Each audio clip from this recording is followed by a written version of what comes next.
میں over view دینے کی کوشش کر رہی ہوں اور پھر اس کو ابھی باقاعدہ ہم شروع کرتے ہیں. اس سے پہلے یہ ہے کہ سورہ البقرہ کے تھوڑے سے فضائل آپ سے ڈسکس کروں گی میں. اور یہ کچھ اس قسم کے فضائل ہیں جو کہ ہم سنتے ہی اس پر عمل کریں گے انشاءاللہ، اور بہت ہمارے لیے آسان ہو جائے گا، بہت دل کو راحت ملے گی، بہت سی معاملات میں اطمینان انشاءاللہ ملے گا سورہ البقرہ کے فضائل جاننے کے بعد. اور جب اس کو آپ اپنی زندگی میں شامل کریں گے تو یقیناً وہ جو فوائد یا فضائل بیان کیے گئے ہیں اس کے حوالے سے، یقیناً اس کے کچھ نہ کچھ تو ثمرات ہمیں نظر آئیں گے. پھر ہم یہ دیکھیں گے کہ اللہ سبحانہ تعالیٰ نے قرآن کو جس طریقے سے نازل کیا اور پھر جس طریقے سے ترتیب دی گئی ہے، تو ان دونوں میں جو فرق ہے اس کا ہماری زندگی سے امپلیمنٹیشن سے کیا تعلق ہے، یا کیا تعلق ہو سکتا ہے ایک لے مین انسان جو کہ ایک عام مسلمان ہے، جو قرآن کو ایز اے بگنر دیکھنا چاہ رہا ہے. وہ چاہتا ہے کہ مجھے موٹی موٹی چیزیں سمجھ آ جائیں، بہت انٹریکسیز میں نہیں بھی وہ اگر جانا چاہ رہا تو انشاءاللہ آپ کو وہ سب سورہ البقرہ سے ملتا ہے. تو سورہ البقرہ میں جو اس کی ڈسٹریبیوشن ہے وہ ڈفرینٹ طریقے سے ہوئی ہوئی ہوتی ہے. کبھی ہم رکوع کے ساتھ دیکھتے ہیں، کبھی حزب کے ساتھ دیکھتے ہیں. آپ لوگ میرے خیال ہے موسٹ پاپولرلی رکوع کے ساتھ جانتے ہوں گے. ہم شروع کی چند آیات اور اس کے مشکل الفاظ دیکھیں گے، تو اس پر ذرا غور کیجیے گا تاکہ آپ کو قرآن کے اور بھی دیگر الفاظ سمجھ آنا شروع ہو جائیں گے انشاءاللہ العزیز. تو ابھی کافی الحمدللہ کافی آ چکے ہیں اسٹوڈنٹس، تو ہم شروع کرتے ہیں. آپ میں سے جو بھی پہلی دفعہ آیا ہے وہ بھی سن لیں، اور جو پہلے سے آ رہے ہیں میں بار بار آپ لوگوں کو یاد دلاتی ہوں کہ پلیز اس کو لکھنے کی کوشش کریں، سمجھیں، لکھیں. اگر آپ لوگوں کی اللہ سبحانہ تعالیٰ نے آپ لوگوں کو اتنا سینس آف انٹیلیجنس آپ کے اندر ہے کہ آپ ایک پوائنٹ لکھیں گے اور آپ باقی کی بات سمجھ سکتے تو بہت اچھی بات ہے. کچھ لوگ ہیں کہ صرف ایک ورڈ لکھتے ہیں اور انہیں پوری بات سمجھ آتی ہے اپنے ہی نوٹ سے. تو لکھنا لیکن بہت ضروری ہے. یہ تمام کاغذ، پین، اس کی انک، پینسل، وہ سارا کچھ وزن کر کے آخرت میں آپ کو اس کا اجر دیا جائے گا. اور آپ کو پتہ ہے کہ ربی انی لما انزلت الی من خیر فقیر، اور یہ دعا جو ہے اس سے کام کی، اس سے زیادہ اور کون سی دعا ہو سکتی ہے جس کی ہمیں ضرورت ہے. ویسے تو ہر چیز کی ہمیں ضرورت ہے. اس دعا کے اندر یہی بتایا جا رہا ہے کہ ہم تو ہر چھوٹی بڑی ہر چیز کے لیے ہم فقیر ہیں اللہ سبحانہ تعالیٰ کے. ہر وہ خیر جو اللہ کی طرف سے آتی ہے اس کے ہم فقیر ہیں، وہ ہمیں چاہیے اور وہ ہمارے پاس نہیں ہے، ہمارے پاس قلت ہے اس کی. لہٰذا اپنی اپنی دعائیں پڑھیں اور اللہ سبحانہ تعالیٰ سے خاص ہدایت کی دعا کریں، کیونکہ اللہ سبحانہ تعالیٰ نے ہدایت کے بارے میں یہ کہا ہے قرآن میں. اور یہ بالکل وہ کہتے ہیں نا کہ ایسا امر ہے جس کو مانا گیا ہے کہ جب تک آپ ہدایت کو طلب نہیں کریں گے آپ کو نہیں دی جائے گی. اللہ سبحانہ تعالیٰ نے اس چیز کا وعدہ کیا ہے. ہدایت ایک واحد ایسی چیز ہے جو مانگنے سے ملتی ہے، اور یہ واحد ایسی چیز ہے جو مانگنے سے ضرور ملتی ہے. ایسا نہیں ہو سکتا کہ آپ نے ہدایت مانگی تھی اور آپ کو نہیں ملی. تو یہ واحد ایک ایسی دعا ہے جو کہ آپ کو فوراً سے قبول ہوتی نظر آئے گی. تو ہم دیکھتے ہیں، تھوڑے سے ہم فضائل دیکھیں گے سورہ البقرہ کے، تھوڑے سے دیکھیں گے، ہیں بہت زیادہ. ٹھیک ہے، تو ہم دعا پڑھتے ہیں. اعوذ باللہ من الشیطان الرجیم، بسم اللہ الرحمن الرحیم. اعوذ باللہ العظیم بوجہ الکریم وسلطان القدیم من الشیطان الرجیم. اعوذ باللہ السمیع العلیم من الشیطان الرجیم من ہمزہ ونفخہ ونفثہ. رب اشرح لي صدري ويسر لي امری واحلل عقدۃ من لسانی یفقهوا قولی. اللهم فقنا في الدين. ربنا آتنا في الدنيا حسنة وفي الآخرة حسنة وقنا عذاب النار. اللهم صل وسلم على محمد وعلى آل محمد وصحبه أجمعين. اما بعد، اللهم اعطيني نور، اللهم اعطيني نور، اللهم اعطيني نور. سب سے پہلے تو یہ بات کہ قرآن اور قرآن کی طرف سے اس کا علم اور قرآن کے سے ڈرائیو ہوئے ہوئے اور جتنے بھی علوم ہیں ان سب میں جو بھی ہدایت اور نصیحت ہے وہ سب ہم سب کے لیے ہے. اور سب سے پہلے میرے اپنی ذات کے لیے، اس کے بعد پھر آپ لوگوں کے لیے جو بھی آپ سمجھ سکتے ہیں. اور اللہ سبحانہ تعالیٰ نے سب کے لیے مختلف پہلو رکھے ہوتے ہیں. ایسا نہیں ہو سکتا کہ میرے لیے اور آپ کے لیے سیم پہلو ہو. تو اللہ سبحانہ تعالیٰ نے کیونکہ ہمیں علیحدہ علیحدہ پیدا کیا ہے تو علیحدہ علیحدہ معاملات کے ساتھ، اور جو کہ ہمارے اپنے اعمال اور ہمارے ایمان پر بھی ڈیپینڈ کرتے ہیں. سورہ البقرہ اور سورہ الفاتحہ ویسے تو if you join them together تو ویل اینڈ گڈ، آپ اس کو سمجھ سکتے ہیں اس لحاظ سے کہ سورہ الفاتحہ میں جب ہم اللہ سبحانہ تعالیٰ کی تعریف اور دعا کرتے ہیں تو ہم یہ دیکھ رہے ہیں کہ اللہ سبحانہ تعالیٰ انعام یافتہ لوگوں کے بارے میں کچھ ہمیں انفارمیشن دے رہے ہیں، پھر وہی دعا بھی سکھائی گئی ہے ہمیں، اور پھر آخر میں یہ بتایا جا رہا ہے کہ ان لوگوں کا راستہ ہمیں نہ دکھانا یا ہمیں اس راستے پر نہ چلانا یا رب، جو کہ اللہ سبحانہ تعالیٰ کے غیظ اور غضب کا شکار ہوئے۔ اب یہ جو انفارمیشن ہمیں چند آیتوں میں ملتی ہے، اس کے بعد ہم ڈائریکٹلی ہمیں آپ سمجھ لیں کہ راستہ دکھایا گیا سورہ البقرہ کی طرف ہم آ جاتے ہیں، اگر ہم نزول کے اعتبار سے دیکھتے ہیں تو سورہ البقرہ کے اندر بہت سے ٹاپک ہیں، مسلینیس ٹاپک ہے، ایک ٹاپک نہیں ہے، بہت سے ٹاپک ہیں جس پر ڈسکشن کیا گیا۔ کسی میں بالکل ڈائریکٹ حکم دیا گیا ہے، کسی میں ہلکے پھلکے نصیحتیں کی گئی ہیں، اور پھر اس کی مزید وضاحت قرآن کے اگلے حصوں میں آپ کو ملتی ہے، یعنی کہ دیگر صورتوں میں مل جاتی ہیں۔ سورہ البقرہ کے اندر بہت سے میجر شریعت کے اصول بیان کیے گئے، اور شریعت کے بہت سے احکام بیان کیے گئے ہیں، ٹھیک ہے، احکام اور اصول میں تھوڑا فرق ہوتا ہے، ٹھیک ہے۔ تو شریعت آپ کہہ سکتے ہیں کہ شریعت کا بڑا میجر پارٹ آپ کو سورہ البقرہ میں ملتا ہے، لیکن موسٹ پاپولرلی ہم سورہ البقرہ کو یا تو ہم سورہ الفاتحہ بہت اچھے سے ہم جانتے ہیں، اور سورہ البقرہ کے آخری حصے کو جانتے ہیں، ہم زیادہ تر جانتے ہیں نا، ہمارے بچوں کو بھی اس کے بارے میں پتا ہوگا، سنیں گے تو اندازہ ہو جائے گا کہ سنائی کچھ آیتیں ہیں کہ جب ہم کہتے ہیں آمن الرسول بما انزل، یہ والی جب آیتیں ہم پڑھتے ہیں، اور اکثر لوگ اس کو جانتے بھی اسی لفظ سے ہے نا کہ آمن الرسول پڑھنا ہے، آمن الرسول پڑھنا ہے۔ تو اگر آپ پورے سورہ البقرہ کا سمری دیکھنا چاہیں تو ان دو آیتوں میں مل جاتی ہے، جو کہ پوری کی پوری دعا پر مبنی ہے، اور اس کے فضائل پورے سورہ البقرہ کے علاوہ ہیں، ٹھیک ہے۔ سورہ البقرہ کے بارے میں رسول اللہ صلی اللہ علیہ وسلم بیان کرتے ہیں کہ قیامت کے دن جس شخص نے سورہ البقرہ کی تلاوت نہ کی ہوگی یا نہیں اس کا علم سیکھا ہوگا، وہ اس کے لیے باعث حسرت ہوگا وہ دن، یا پھر اس کا یہ عمل نہ کرنا، مفہوم بیان کر رہی ہوں کہ یہ عمل نہ کرنا یا کم کرنا اس کے لیے باعث حسرت ہوگا قیامت کے دن۔ اور اس حدیث یا اس مفہوم سے مزید بھی آپ سوچ سکتے ہیں کہ یہ کتنے بڑے کتنے بڑے معاملات کو کور کر رہی ہے، یعنی کہ یہ اوور آل جنرلائزڈ حدیث ہے۔ پھر دوسری حدیث میں رسول اللہ صلی اللہ علیہ وسلم بیان کرتے ہیں کہ سورہ البقرہ کا علم حاصل کرو، اس کو جانو، اس کو پہچانو، اس کو آگے پہنچاؤ، اور اس پر عمل کرو۔ پھر سورہ البقرہ کے بارے میں ایک تیسری بہت مشہور حدیث ہے کہ سورہ البقرہ کے بارے میں رسول اللہ صلی اللہ علیہ وسلم فرماتے ہیں کہ جس گھر میں سورہ البقرہ کی تلاوت کی جاتی ہے، شیطان اس گھر سے بھاگ جاتا ہے۔ ایک اور حدیث میں جو کہ اسی طرح کی حدیث ہے، دوسرے الفاظ میں آتی ہے کہ رسول اللہ صلی اللہ علیہ وسلم بیان کرتے ہیں، اور تمام صحیح حدیث آپ کے سامنے میں فی الحال رکھ رہی ہوں، کہ جس گھر میں سورہ البقرہ پڑھی جاتی ہے، شیطان اس گھر میں داخل نہیں ہوتا، ٹھیک ہے۔ ایک تو یہ کہ داخل نہیں ہو رہا، دوسرا ہے کہ وہ اگر ہے نعوذ باللہ کسی بھی اور صورت میں تو وہ وہاں سے بھاگ جاتا ہے۔ ایک تیسری حدیث میں ہمیں ملتا ہے کہ 3 دن تک شیطان اس گھر میں داخل نہیں ہوتا۔ رسول اللہ صلی اللہ علیہ وسلم بالکل صریح الفاظ میں بیان کرتے ہیں کہ سورہ البقرہ کی تلاوت کرنا باعث برکت ہے، زندگی میں، معاملات میں، گھر میں، گھریلو زندگی میں، اوور آل کاروبار میں، ہر چیز میں باعث برکت ہے۔ سورہ البقرہ کے بارے میں بالکل مسلمہ حقیقت وہ یہ ہے کہ جادوگر اس کا مقابلہ نہیں کر سکتے، رسول اللہ صلی اللہ علیہ وسلم نے فرمایا ہے کہ جادوگر اس کا مقابلہ نہیں کر سکتے۔ جس حدیث میں یہ بیان کیا گیا اس میں لفظ آیا ہے باطل، جتنی بھی باطل قوتیں ہیں وہ اس کا مقابلہ نہیں کر سکتی۔ اب یہ تو کچھ اس کے سننے کے بعد ایسا لگتا ہے جیسے کہ شاید یہ روحانی فوائد ہیں، شاید اس کے روحانی فوائد ہیں، لیکن صرف اور صرف یہ روحانی فوائد یا فضائل نہیں ہیں، یہ اگر آپ اس کو لٹرلی اس کو امپلیمنٹ بھی کرتے ہیں نا، جو احکام اس کے اندر بیان کیے گئے ہیں، تو پھر آپ کی زندگی بھی کہنا چاہیے نا کہ باغ باغ ہو جاتی ہے۔ وہ اس لیے کہ اس کے اندر بہت سی میجر چیزیں ہماری اپنی زندگی کے لیے، یعنی کہ انڈیویجول ایسپیکٹ پہ، اور پھر اجتماعی طور پہ یعنی کہ سوسائٹی لیول پہ وہ بھی بیان کیا گیا ہے۔ جو پہلا حصہ جس کو ہم آج تھوڑا بہت دیکھیں اور ڈسکس کریں گے انشاءاللہ، اس میں ہمیں آیات سے یہ پتہ چلتا ہے کہ اللہ سبحانہ تعالیٰ ایک گروپ کا ذکر کر رہے ہیں اور ان کی کچھ صفات بیان کر رہے ہیں، کیونکہ ابھی آگے اس گروپ کا بہت بڑا بیان آنے والا ہے۔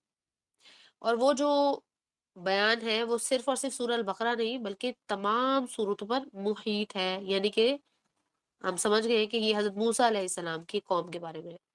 اس سے پہلے اللہ سبحانہ تعالیٰ ایک فاؤنڈیشن بنا رہے ہیں ہماری، کہ دیکھیں کہ کچھ قسم کے لوگ ہیں تو وہ کیسے لوگ ہیں۔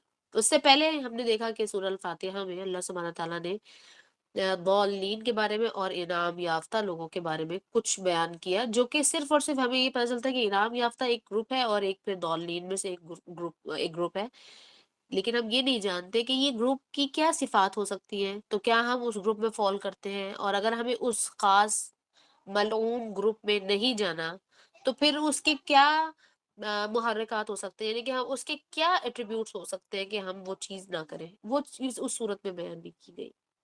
لیکن یہی وہ وجہ ہے جس کے بارے میں سورہ الفاتحہ کے بارے میں کہا جاتا ہے کہ سورہ الفاتحہ ایک وہ واحد سورہ ہے جو کہ پورے قرآن کا نچوڑ ہے، کیونکہ پورے قرآن میں یہی نچوڑ ہے نا کہ انعام یافتہ کون لوگ ہیں اور ضالین کون لوگ ہیں۔ اللہ سبحانہ تعالیٰ نے ہمیشہ جب ان دو کیٹیگریز کو بیان کیا تو یہ ساتھ ساتھ ہی بیان کیا ہے، جیسے جنت اور دوزخ کو ساتھ ہی بیان کیا جاتا ہے۔ جب اس جنت کی خوبصورتی، اس کے انعام اور اس کی جو بھی لذت ہے اس کو بیان کیا گیا، تو ہم نے دیکھا کہ ساتھ ہی جہنم کی ہولناکیاں بھی بیان کی جا رہی ہوتی ہیں۔ اور ایک بات، ایک حدیث بہت اچھے سے اپنی زندگی میں پلیز شامل کر لیں، جو کہ میں نے ابھی شروع میں آپ لوگوں سے شیئر نہیں کی ہے، وہ یہ کہ جس حدیث میں یہ ذکر آتا ہے کہ سورہ البقرہ اور سورہ آل عمران قیامت کے دن دو بادل کی شکل میں آئیں گی، وہ ایک علیحدہ حدیث ہے، اور ایک اور حدیث ہے جس کے اندر بیان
کی اور بھی صورتیں موجود ہیں، یعنی کہ مور لیس ایک آیت کم کر دی، دو کم کر دی، 6 کم کر دی، جیسے کہ ابھی اگلی جو سورہ ہے سورہ آل عمران 200 آیتوں پر مبنی ہے، تو وہ بھی اچھی خاصی بڑی ہے۔ سورہ نساء کافی بڑی ہے، سورہ توبہ کافی بڑی ہے، لیکن پھر بھی اوور آل تو یہ ایک سب سے بڑی سورہ ہے۔ لیکن کیا آپ جانتے ہیں کہ صرف اور صرف لینتھ کے اعتبار سے نہیں، یہ احکام اور فضائل کے اعتبار سے بھی سب سے بڑی سورہ ہے، ٹھیک ہے؟